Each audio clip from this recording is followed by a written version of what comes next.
Object oriented programming, short में इसे UPS कहा जाता है। Object oriented programming is a way to modularize programs, way to modularize programs by creating partitioned memory area, by creating partitioned memory area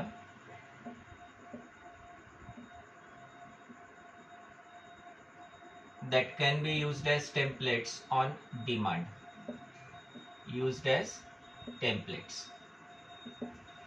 Object oriented programming is an approach that provides a way of modularizing programs by creating partition memory area for both data and functions that can be used as templates on demand.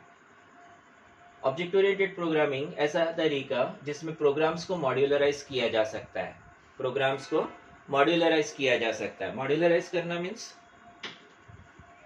क्या हो सकता है? मॉड्यूलराइज करना है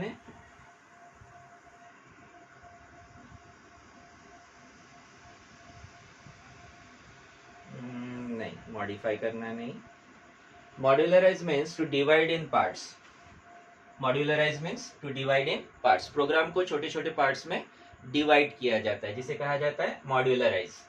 programmes can be modularize. जैसे modular kitchen सुना होगा ना, घर पे किचन जो है मॉड्यूलर होता है, पता है ना? उसे मॉड्यूलर क्यों कहा जाता है? किचन को मॉड्यूलर क्यों कहा गया है?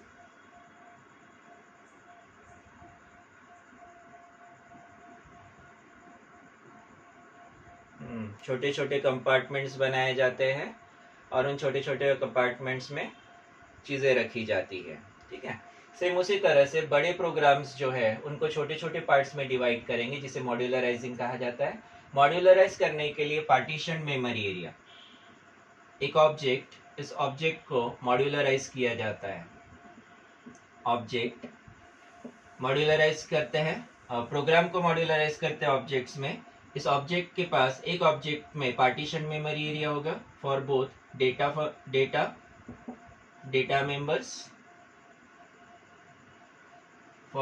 Data members and function members.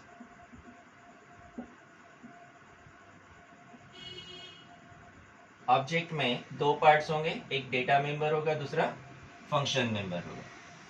इसको कंसीडर करते हैं ऑब्जेक्ट ए। अब यहाँ ये ऑब्जेक्ट एक बार बन गया तो इसको जितनी बार यूज करना है उतने बार यूज किया जा सकता है एज अ टेम्पलेट। टेम्पलेट सुना होगा कहीं पे? सुना है क्या? टेम्पलेट वर्ड कहीं सुना है? कहाँ पे, कहाँ यूज किया टेम्पलेट?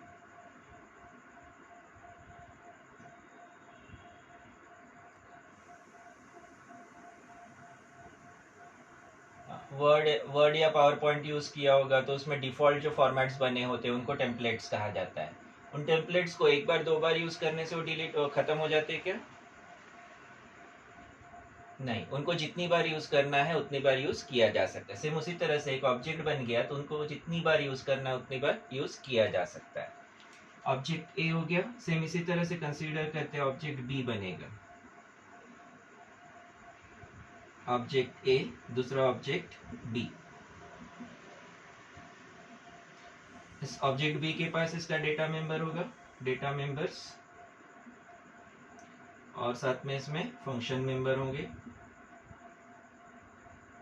प्रोग्राम को मॉड्यूलराइज करें हम लोग। ये ऑब्जेक्ट ओरिएंटेड प्रोग्राम में जो भी प्रोग्राम बन रहा है उसको मॉड्यूलराइज करें, अलग अलग ऑब्जेक्ट्स में बना रहे, इसको छोटे छोटे पार्ट्स में डिवाइड करें। जिसमें पहला एक ऑब्जेक्ट बना, दूसरा एक पार्ट मतलब दूसरा एक ऑब्जेक्ट बना। सेम इसी तरह से एक और पार्ट बनाते हैं जिसे ऑब्जेक्ट सी लेबल करते हैं। ऑब्जेक्ट सी, ऑब्जेक्ट सी, इसमें data members, function members. Object C के पास डेटा मेंबर और फंक्शन मेंबर होंगे। Object A, object B, object C, ऐसे तीन ऑब्जेक्ट, एक ही प्रोग्राम के तीन पार्ट्स, तीन अलग अलग पार्ट्स हो गए लेकिन एक ही प्रोग्राम के। इसका मतलब इन तीनों में आपस में कुछ तो रिलेशन होना चाहिए। ऑब्जेक्ट ए ऑब्जेक्ट बी के साथ कम्युनिकेट कर सकता है through function members. Object A can communicate with object B through function members. Same इसी तरह से बी और सी आपस में कम्युनिकेट कर सकते through function members. Then object A और ऑब्जेक्ट सी एक दूसरे के साथ कम्युनिकेट कर सकते हैं थ्रू फंक्शन मेंबर्स। हर एक ऑब्जेक्ट के पास उसका खुद का डेटा है, लेकिन इसमें जो डेटा है ये डेटा ऑब्जेक्ट बी यूज कर पाएगा अगर ऑब्जेक्ट ए ने अलाउ किया। ऑब्जेक्ट ए ने अगर सोचा कि मुझे ये डेटा ऑब्जेक्ट बी को देना है तो ही ऑब्जेक्ट ए का डेटा ऑब्जेक्ट बी के पास आ सकता है, अदरवाइज ऑब्जेक्ट ए का डेटा दूसरा कोई भी ऑब्जेक्ट यूज नहीं कर पाएगा। सेम उसी तरह से ऑब्जेक्ट बी का डेटा ऑब्जेक्ट सी तभी यूज कर पाएगा जब ऑब्जेक्ट बी ने अलाउ किया, और सेम उसी तरह से ऑब्जेक्ट सी के पास जो डेटा है ये इसके पास अथॉरिटी है कि इस डेटा को मैं किसी और ऑब्जेक्ट के साथ शेयर करूं या नहीं। ठीक है, इतना कंसेप्ट समझा। इसमें बेसिकली हम लोग डेफिनेशन देख रहे हैं। Object oriented programming is an approach that provides a way of modularizing programs को मॉड्यूलराइज किया जाता है by creating partition memory area for both data and functions that can be used as templates. अब यहाँ जो हमने डेटा मेंबर्स बोला है, डेटा मेंबर्स मतलब सिंपली वेरिएबल्स। डेटा मेंबर्स यानी वेरिएबल्स, और फंक्शंस जो हम लोगों ने अभी तक फंक्शंस वाले कंसेप्ट में जो फंक्शन प्रोटोटाइप बनाए थे और उसमें फंक्शन डेफिनेशन पार्ट लिया था, सेम वही यहाँ पे फंक्शन मेंबर्स होंगे। इसको डिटेल में देखते हैं, इतना लिखो पहले।